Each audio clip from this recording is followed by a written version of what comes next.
This episode of the Y-Files is brought to you by Shopify. You wake up. Sleepiness fades as your eyes slowly open to a bright white light. And it feels warm and familiar. It feels like home. And your whole family is there to meet you. Your entire life flashes before your eyes like scenes from a movie. The good, the bad, even the awful things you've done.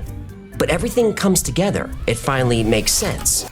With this enormous weight off your shoulders, the memory of your life starts to fade, just like a dream. A familiar voice says, "We're happy you're here, we missed you, but you can't stay." What? You just got here, you're getting kicked out already? The voice says, "They need you, but we'll see you again when the time is right." And you know somehow the voice is telling the truth. Suddenly, a burst of red-hot pain rips through your chest. It feels like every single cell in your body is on fire. You can't breathe. A scream forces your eyes open. It's a blood-curdling scream, like an animal being eaten alive. Then you realize the scream is coming from you. You're in a hospital bed surrounded by doctors and nurses. They all take a step back, stunned. They're staring at you. But why? Well, you just came back from the dead.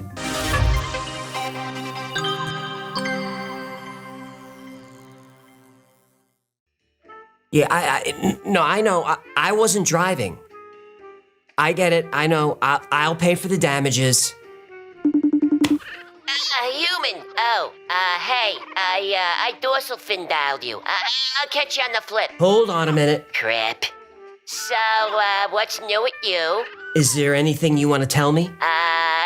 Thank you for giving Gertie those hump warmers for Christmas. That was very thoughtful of you. Are we just gonna pretend that I didn't open my garage this morning and find you, Gertie, and the Beaver Brothers and about 1,000 boxes? Oh, it's just for a little while. Don't get your panties in a wad. You let the Beaver Brothers drive my car. They found it a block away on someone's lawn. Hey, Wyatt is a fantastic driver, but I admit Morgan has a bit of a lead paw. And it reminds me, can you call in a favor with the PD and get his speeding ticket handled? I think we're getting off topic. What are you doing in my garage? Well, I seen how great the merch in a Y-Files online store is, so I decided to start my own merch business, Hecklemart. So for right now, I gotta sell out of our garage. My garage.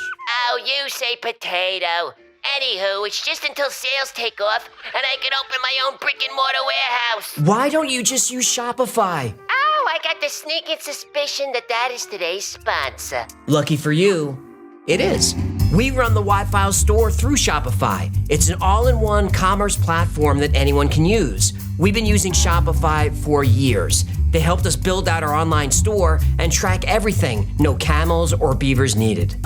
With Shopify, you can take a product and sell it online, across all social media platforms, even in person.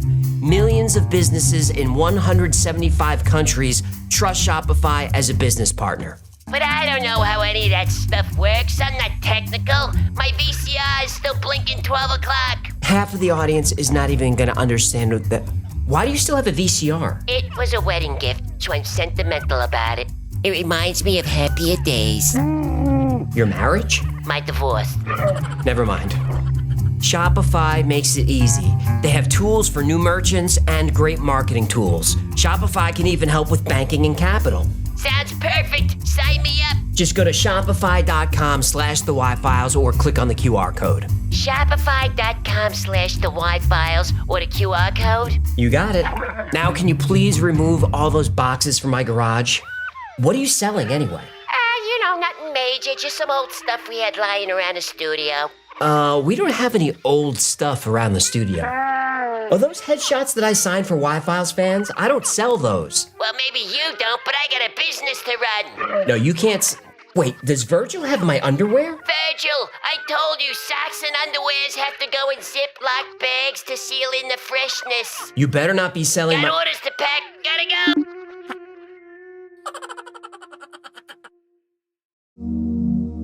You've heard me say this before. All cultures have a flood myth, whether it's religious like Noah's flood or cultural like the Choctaw Native American flood story, they all got them. Since every culture has a flood myth, many scientists no longer think it's just a story. The flood myth was probably an actual historical event. And just like the flood myth, every religion and culture on Earth has a story of the afterlife. And the more consistent the story, the more likely it is to be true. Most religions and cultures attach a social aspect to the afterlife. Ancient Egyptians believed in Aru, or the Field of Reeds. Ah, that's the one with Kevin Costner and the corn, right? No, that was Field of Dreams. Ah, right. They saw it as If you build it, they will come. Could you let me get through this? Sorry, I couldn't resist the reference. Continue. Egyptians saw Aru as the perfect world, an idealized version of how we live today. Here, your soul was granted eternal paradise, but only if you passed the test. When your soul first leaves your body, Anubis appears beside you. He then guides you from your tomb to wait on the line of souls. Yeah, it sounds more like the DMV than paradise. Please don't. Now serving Soul B125. Soul B125, please go to window 11 for processing. You were given water and comforted by other deities as the line got shorter and shorter. When it was your turn, you were led to the Hall of Truth. This is where Osiris, Thoth, and Ma'at weighed your heart on the scales of justice. If your soul was virtuous, your heart would be very light. It would need to be. It's weighed against the feather of Ma'at, the goddess of truth and justice. You were deemed unworthy of paradise if your heart was heavier than the feather. Then Amut would eat your heart. Amut was a part lion, crocodile, hippopotamus monster. If you were virtuous, you, or more specifically your soul, was free to enter Aru. If the story of Journey and Judgment sounds familiar, it's because the same story is told in almost all major religions. While you await judgment, there's usually a holding area. For Catholics, it's purgatory. Inuits and some Native American tribes describe a long road, which they see as the Milky Way. In ancient Greece, before your soul reached the underworld, you had to cross the River Styx. On board, I'm the captain, so climb aboard. We'll search for tomorrow on every shore, and I'll try, oh Lord, I'll try. That's enough. Okay, take it easy. I wasn't gonna be able to hit that next note anyway. I'm not sure you hit any of those notes. When we've passed the holding area, our souls are judged based on how we lived our life on Earth. With the help of deities like St. Peter, we do a sort of life review. If we've lived good lives, we're gifted a pleasurable afterlife. If we've lived poorly or outside the bounds of religious or cultural norms, we're sent to the bad place, either to learn from our mistakes or to suffer for eternity. Not every religion works this way, though. In Buddhism, souls are reincarnated over and over again. Live a good life, and in the next one, you'll get an upgrade. Live a bad life, and your next life will be more difficult.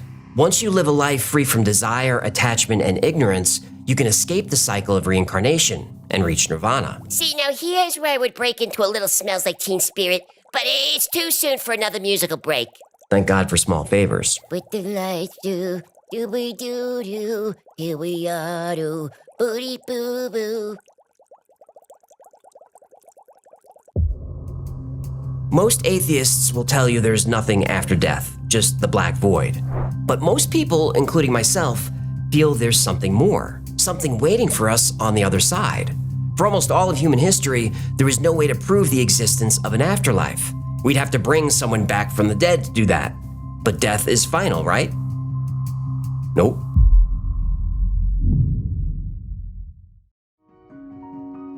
In 1943, young Army recruit George G. Ritchie was left unattended in an isolation room for 24 hours. He'd been brought in with an extreme case of pneumonia. Because no one treated him, George died. He was only 20 years old. The medical staff gathered around his lifeless body. They were devastated and worried about fallout. George's death could have been avoided. One medical officer pulled a sheet over George's face and officially called his time of death. The officer instructed an attendant to prepare George's body for the morgue, and everyone left the room. 9 minutes later, the attendant returned. In the corner of his eye, he noticed something. Was George's chest moving? Well, it couldn't be. They checked his vital signs multiple times and nothing. Still, something didn't feel quite right. The attendant checked again. George was dead, but for whatever reason, the attendant still had an odd feeling that something was off. George was given a shot of adrenaline. George woke up with a bang. He sat right up and got on his feet. He was drowsy but fully recovered from pneumonia. The only thing on his mind was returning to Virginia to finish his Army medical training. While George was on his way back, he stopped at a small town to ask for directions. But everyone he spoke to just ignored him, like he was invisible. But what was this beeping noise ringing over and over again in George's ear? It wasn't there when he began the journey. How did he begin the journey again? He was flying, or was he driving? He couldn't remember. The beeping was getting louder until it turned into a deafening roar. It was medical equipment. George was training to be a medic, and he knew the sound was from a heart monitor. George never left the hospital. He was lying in the same bed he died in just 4 days earlier. The adrenaline kick-started his heart, and he started breathing again. Though George was officially dead for quite a while, he made a full recovery. In 1965, George told his story to one of his postgraduate psychiatry students, a man named Raymond Moody. Moody was fascinated, so much that he dedicated the rest of his career to figuring out what happens on the other side. I don't mind saying that after talking with over 1,000 people who have had these experiences and having experienced many times some of the really baffling and unusual features of these experiences, it has given me great confidence that there is a life after death. As a matter of fact, I must confess to you in all honesty, I have absolutely no doubt on the basis of what my patients have told me that they did get a glimpse of the beyond.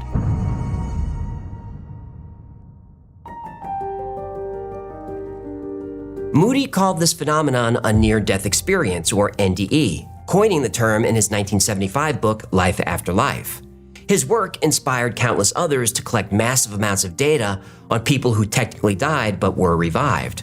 One of these researchers is Dr. Michael Sabom, who's written several books on NDEs.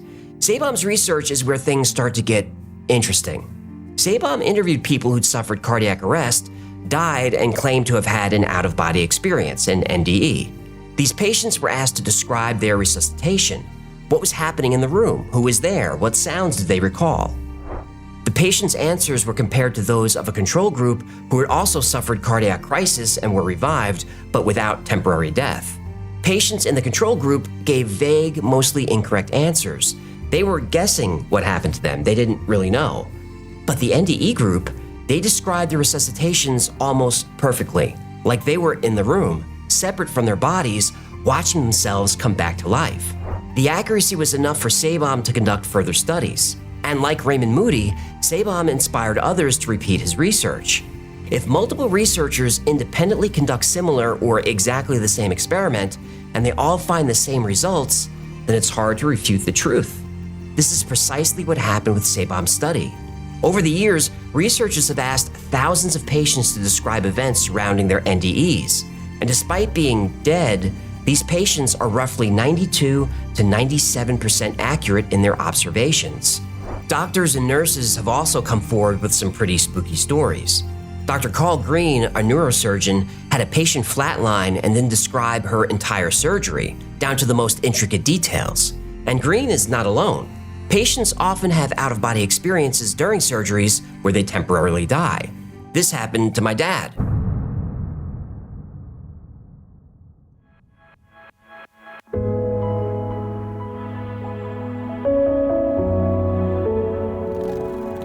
My pop loved Harleys.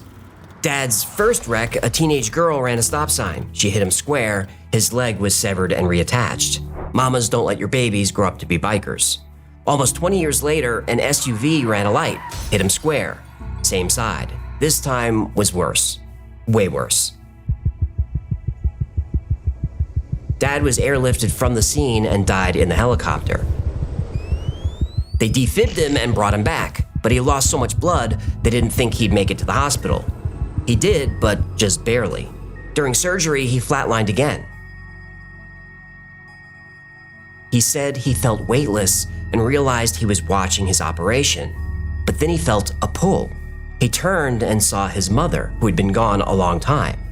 He said, "Mom, I hurt real bad, I can't do it." She said, "Yes, you can, it's not your time yet."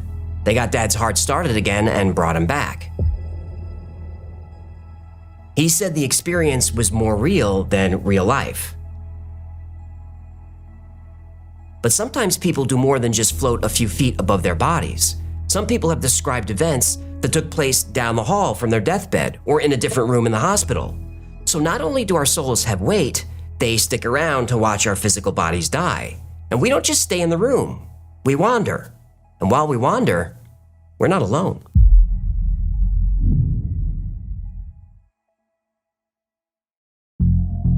Almost all NDEs follow a similar pattern. It starts with the sensation of absolute peace and calm as you enter a bright white light.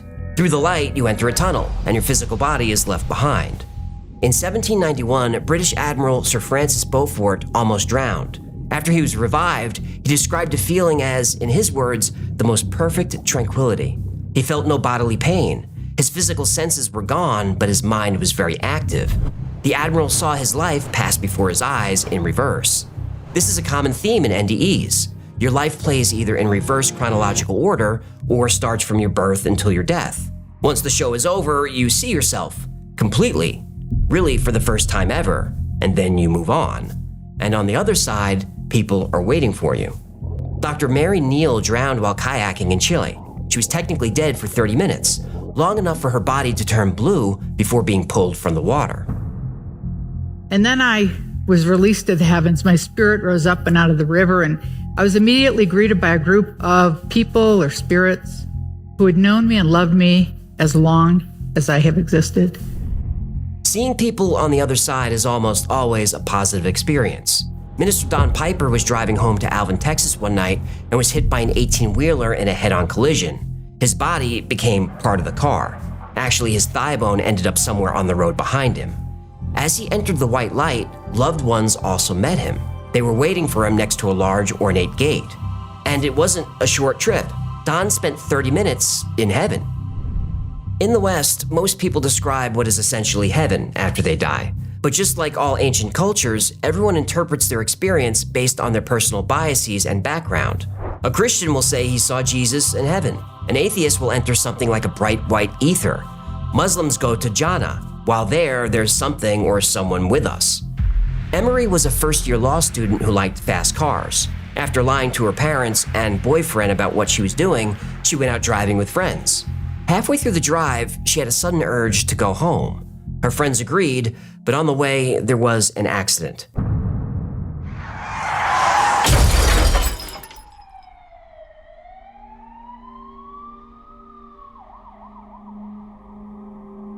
Emery's body was thrown through the windshield. She got to her feet covered in blood and walked over to where her friends were sitting. She felt like she'd been unconscious and had the strangest dreams. She asked her friends what was happening, but no one would speak. Her parents pulled up a short while later, and even though paramedics tried to stop him, Emery's father was running. She followed his gaze and realized he was running toward a body. She chased after him. He was on his knees sobbing over her. Emery was dead. Between his tears, her father said, "Why are you doing this?" Out of nowhere, a voice replied, "This was the agreement." Emery's father said, "No, it wasn't. The agreement was that I would watch them grow old, but never live to experience this." Emery knew her father wasn't having this conversation out loud. It was happening in his subconscious. He didn't even know he was speaking. It was his soul speaking to someone. The voice started to disappear into a place she couldn't quite see, but Emery knew it was there. She tried to follow it. The voice was so calming and peaceful, but her world was slowly fading to black.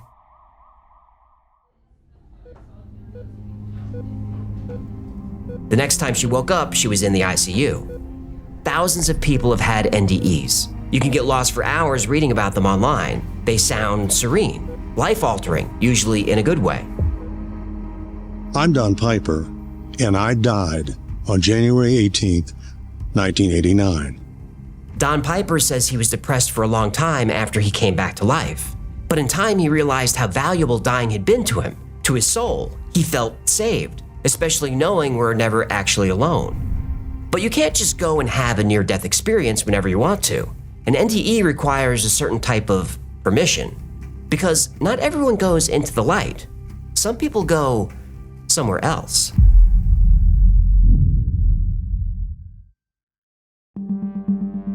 Howard Storm woke up in his hospital bed. It was 1985. He was in Paris with his wife on what he thought was a romantic vacation, even though he just invited her on a college field trip for his students. But that was Howard. He didn't really get romance. He'd always been a difficult man. He was rarely happy, quick to anger, and in many ways he'd taken after his father, who was aggressive when Howard was young. Howard's anger was with him in his hospital bed.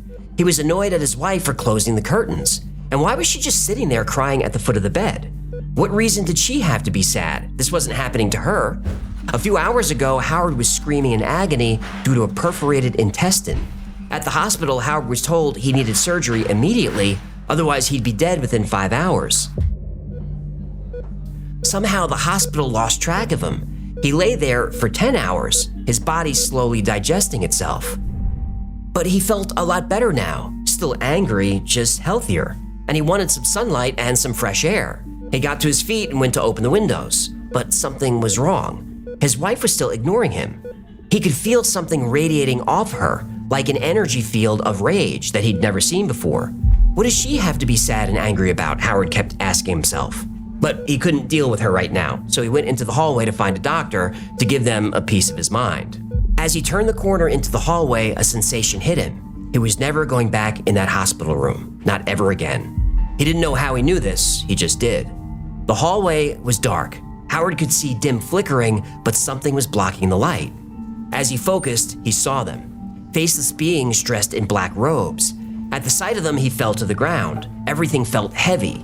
He knew these beings, whatever they were here for him, and they were dragging him back to hell. Remember that scene in Ghost? It was just like that.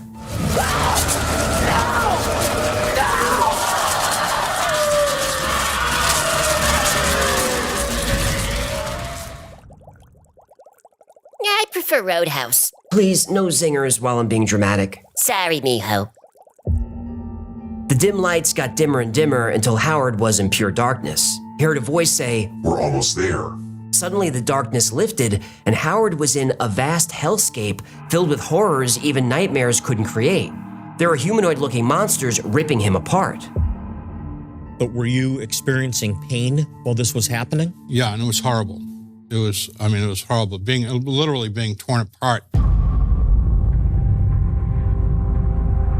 Howard didn't believe in God. He did as a kid, but grew out of it. But he was desperate and prayed for help. And help arrived. Howard was pulled out of the darkness and into the light. He was shown his life, which was a disappointment and a failure. Howard, you're watching your life literally as a movie before you? Absolutely, and not only did I see my life, but I could also see like my mother's feelings and how I hurt her. I never wanted to hurt my mother. Howard wanted to stay in this place where he felt nothing but kindness, compassion, and love, but he was told he had to go back and make things right. Then his soul returned to his body. Very few near-death experiences take place in hell, but those who end up there often follow a similar path. In the lead up to death, there's an emotional trauma. Sometimes it's drug abuse, alcoholism, self-abuse, or just being a terrible person. Like Howard, people describe being lost, wandering a desolate landscape. They hear endless screams. Some come from creatures that look like they were human once, but no longer. Descriptions of hell sound similar to the ancient Egyptian process of death. They walked through the Hall of Truths to be judged. Their hearts were weighed, and their hearts were devoured. If there really is a hell, as described by so many cultures and religions, that's a terrifying thought. It makes me worry about how heavy my heart will be compared to a feather. But skeptics will argue that's the point. They say religions and ancient rulers invented the concept of heaven and hell. Maintaining order in societies of thousands and millions of people is difficult. If people believe in hell, they'll behave and be easier to control. Since McDougall's 21 grams experiment, researching death has been taboo. So there aren't a lot of scientific studies that try to explain what happens after we die. But that would change with a study published in May of this year. A group of scientists measured and mapped the brain activity of dying patients. They proved that after the body shuts down completely, the brain becomes more alive than ever.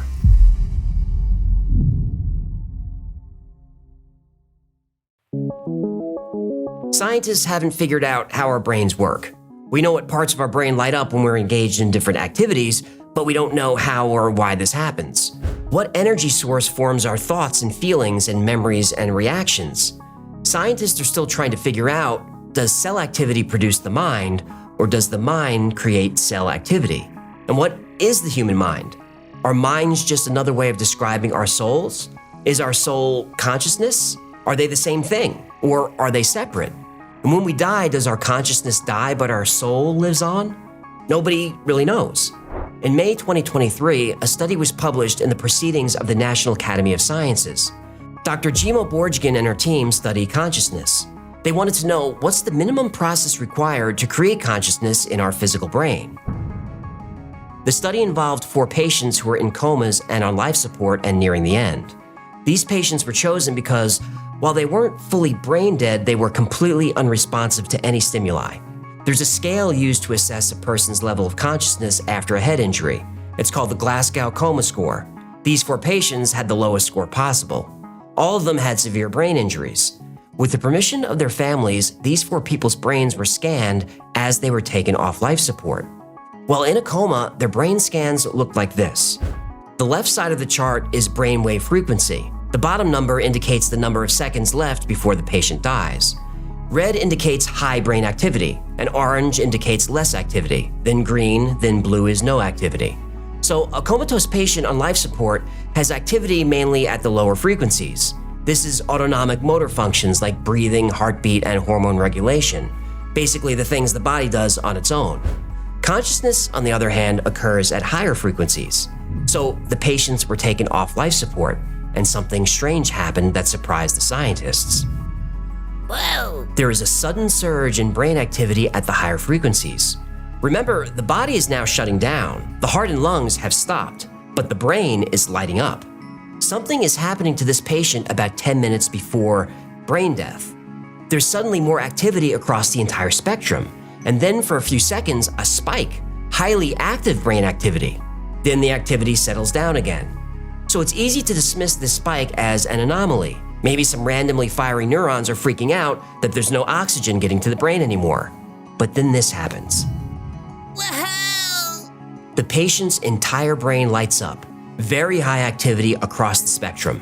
This patient has been medically dead for 12 or 13 minutes, but their brain is fully alive and engaged. Again, a skeptic might say this is just random neurons desperately clinging to life, but that's not what's happening at all. Only specific parts of the patient's brain were active. The scientists saw activity in their somatosensory cortex and the dorsolateral prefrontal cortex. Oh, any idiot would have told you that would happen. Are you being Of sarcastic? course I'm being sarcastic. Explain to the people about the somatosensory. Somatosensory. What'd I say? The somatosensory cortex processes information from your senses, like touch, pressure, pain, and temperature. This part of the brain even processes proprioception, which senses your body's position. This part of the brain is activated when engaging in physical activities like sports and exercising, where your body needs to be aware of its position, movement, and balance. It's active when using fine motor skills, like writing, typing, drawing, or playing a musical instrument. This patient is dead, yet their brain is acting like their body is engaged in physical activity. Like floating above the bed, or walking down a tunnel. Right. And the dorsolateral prefrontal cortex, that part of the brain is used for problem solving and decision making. It assesses risk, weighs pros and cons, and considers different outcomes. This is also the part of the brain used for language and communication. And more than simple communication, the dorsolateral prefrontal cortex is used to construct complex ideas and engage in debate. This patient's brain, this dead patient's brain, is engaged in highly complicated thought and reasoning as well as physical motion. But what was it? The brain activity wasn't random, it was organized and specific. Scans showed messages were being sent back and forth to the patient's posterior cerebral cortex. Researchers believe this area of the brain is required for conscious perception, visual and sound processing, understanding spoken language, and integrating sensory information and movement. These patterns are almost identical to what we see in healthy brains that are dreaming. This is also a pattern similar to epileptics who have an out-of-body experience. Not only were these patients dead, but they died with brain damage, and there was no brain activity before life support was disconnected. None. But for a few minutes after death, their brains lit up like Times Square. Finally, brain activity slows, and then about 5 minutes later, it completely stops. But for about 3 minutes, this previously comatose, now medically deceased person had an extremely vivid conscious experience and showed no sign of brain damage at all. In their mind, their body was moving. Their senses were engaged. They could smell, they could feel touch. They were seeing and hearing something. They were having a conversation with someone. And that takes us back to the beginning, the big question. Who are they talking to?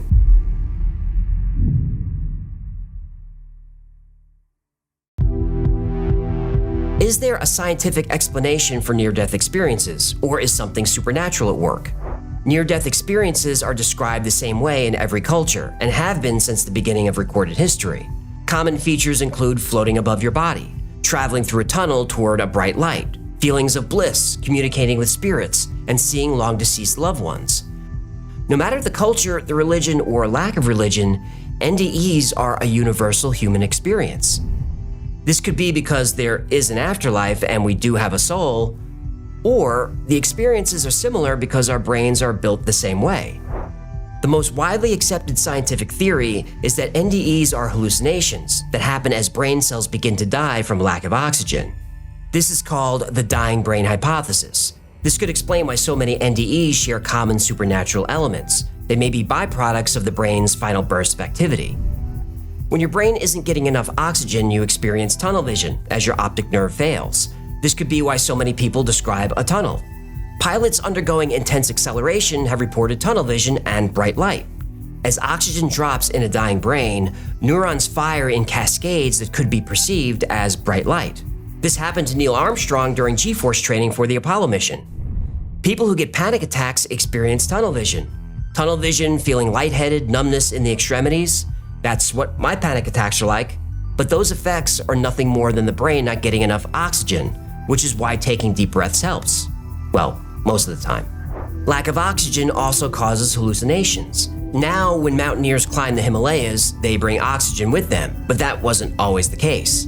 In 1933, Frank Smythe was high on Mount Everest, higher than anyone had ever been before. He stopped to rest. He offered half his food to his companion, but then realized he was climbing alone. All the time I was climbing alone, I had a strong feeling that I was accompanied by a second person. That feeling was so strong that it completely eliminated all loneliness I might otherwise have felt. There's also a type of epilepsy that can cause NDEs. It's temporal lobe epilepsy. The temporal lobe of the brain is crucial in processing emotions, memory, and is also involved in the formation of the conscious self. In studies, stimulating this region of the brain has triggered out-of-body experiences similar to those reported in NDEs. Then there are the chemical changes. There are fluctuations in dopamine and serotonin. These chemicals cause feelings of happiness and peace. There's a release of endorphins. This also causes a feeling of peace. Plus, endorphins are a natural painkiller. It's been suggested that N,N-dimethyltryptamine, or DMT, is released in our brains upon birth and upon death. DMT is a powerful psychedelic. Skeptics say these chemicals likely contribute to NDE's dreamlike quality. But with all due respect to the skeptics, a DMT experience is nothing like an NDE. I know this firsthand. When someone is having a near-death experience, they're very aware of their conscious self. DMT, also called the spirit molecule, detaches you from your ego. It's hard to explain. You feel like you're disconnected from everything and connected to everything at the same time. And by the way, if you're thinking of trying DMT for fun, don't do that. It's not fun. And what about the weight of the human soul? We proved it weighs 21 grams, right? Well, no. Yes, maybe. Everything about McDougall's experiment is true, but he only worked with 6 patients. The experiment lacked proper controls and hasn't been successfully replicated. Okay, so what happened with more recent 21-gram experiments? What results did those scientists get? Well, we don't know. Nobody's tried to replicate it. Why not? If science could prove the existence of the soul, it would be one of the most important discoveries in human history. But that discovery would also be extremely dangerous.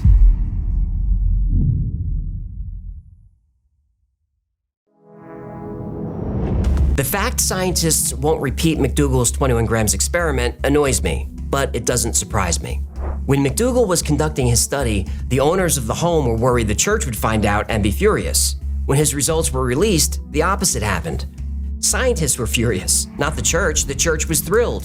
McDougall had proven the existence of a soul. He was one step closer to proving the existence of God. But to this day, many scientists laugh at McDougall's results, calling them utterly false. Okay, prove it. Maybe McDougall didn't prove there is a soul, but nobody can prove there isn't. Science says when our brains stop working, there's nothing happening. We're just dead. But recent studies, like the one we talked about today, proves there is something happening. Science just doesn't know what. And when science doesn't have the answer, religion often does. But governments have been trying to destroy religion, all religions, for the last 150 years. In doing so, the state has become a religion for millions of people. Don't believe me? Spend 10 minutes on X. Twitter. It's X now. I'm not calling it that. It's stupid. I don't disagree. If science were to conclusively prove the existence of the human soul, that would virtually eliminate the need for the military-industrial complex. It would eliminate the need for a militarized police force. We'd finally know for sure what our purpose is: to be virtuous, good, kind, generous, to help our fellow people navigate and survive this crazy world. If we knew for certain that the soul could go to hell, well, you'd see a pretty big drop in violent crime, in all crime, and any would-be dictators out there would think twice before seizing power. There is no scientific proof of a soul and an afterlife. There is evidence, mounting evidence, but evidence isn't proof. But do we really need proof? If you're a person of faith, you don't. You already know there's a God and heaven awaits, and I'm envious of those people. But what about those of us who aren't religious? I consider myself very practical. I'd love scientific proof of an afterlife. But what I find very strange is, I don't really need it. I have a sense deep down that there's something more. I think most of us do. But maybe that's just the way we evolved. We're aware that our own death is inevitable. We need a mechanism to keep us from freaking out. Believing in an afterlife is that mechanism that tells us not to worry, that everything's gonna be okay. I'm glad that mechanism is there, but I can't help but wonder if someone put it there. Recent studies have shown that when a person dies, their cells don't start decaying immediately. They remain in a state of hibernation for quite a few minutes. That doesn't seem like an accident to me. It seems like it's by design. It's as if during those few minutes of hibernation, we're waiting for permission from someone to go somewhere. Even though I'm not religious, I have a sense those last few minutes involve a soul and a scale, and I live my life accordingly, just in case.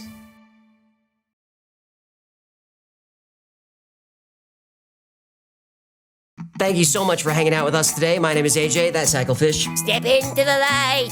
There is peace and serenity in the light. This has been the Y-Files. If you had fun or learned anything, do him a favor, subscribe, comment, like, share. That stuff really helps him out. And like most topics we cover on the channel, today's was recommended by you. So if there's a story you'd like to see or learn more about, go to theyfiles.com/tips. Remember, the Y-Files is also a podcast. Twice a week, I post deep dives into the stories we cover here on the channel. I also post episodes that wouldn't be allowed on the channel. They're called Unredacted. So it's the Y-Files Operation Podcast, available everywhere you get your podcasts. Now, if you want more Y-Files in your life, check out our Discord. There are thousands of people on there 24/7, and they're into the same weird stuff that we are. It's a great community, it's a lot of fun, and it's free to join. Now, special thanks to our patrons who make this channel possible. Every episode of the Y-Files is dedicated to you. I couldn't do this without your support. And if you'd like to support the channel, consider becoming a member on Patreon. For as little as $3 a month, you get access to perks like you see the videos early with no commercials, you get access to merch only available to members, plus you get 2 private live streams every week just for you. Another great way to support the channel is grab something from the Y-File store. Grab one of these Hecklefish t-shirts and then a fistable coffee mug and put some coffee in there and drink it while you're wearing one of these Hecklefish hoodies and then squeeze a stuffed animal Hecklefish tugging fish toy while you're playing a game of Go Hecklefish card games. That's gonna do it. Until next time, be safe, be kind, and know that you are appreciated.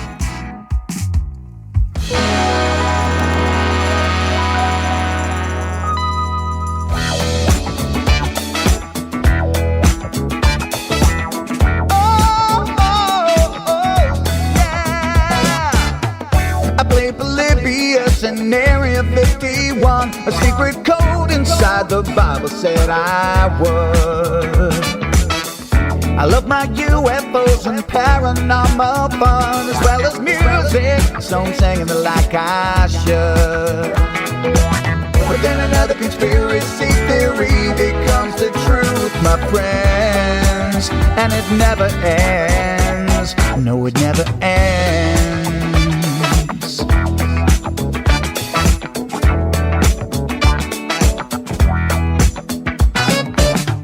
I fear the crap cat and got stuck inside Mel's hole with MK Ultra being only 2 aware. Did Stanley Kubrick fake the moon landing alone on a film set, or were the shadow people there? The Roswell aliens just fought the smiling man, I'm told, and his name was Cold. And I can't believe I'm dancing with the fish. Hecklefish on Thursday nights, Wednesday J2, and the Wi-Fi's helping me all through the night. All I ever wanted was to just hear the truth, so the Wi-Fi's on repeat all through the night.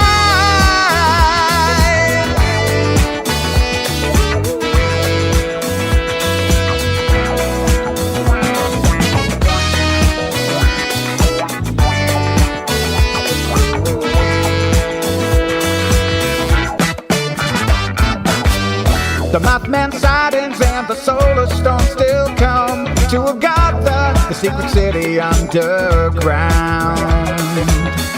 Mysterious number stations, planet Serpo 2, Project Stargate, and what the Dark Watchers found. We're in a simulation, don't you worry though. The Black Knight satellite, it told me so. I can't believe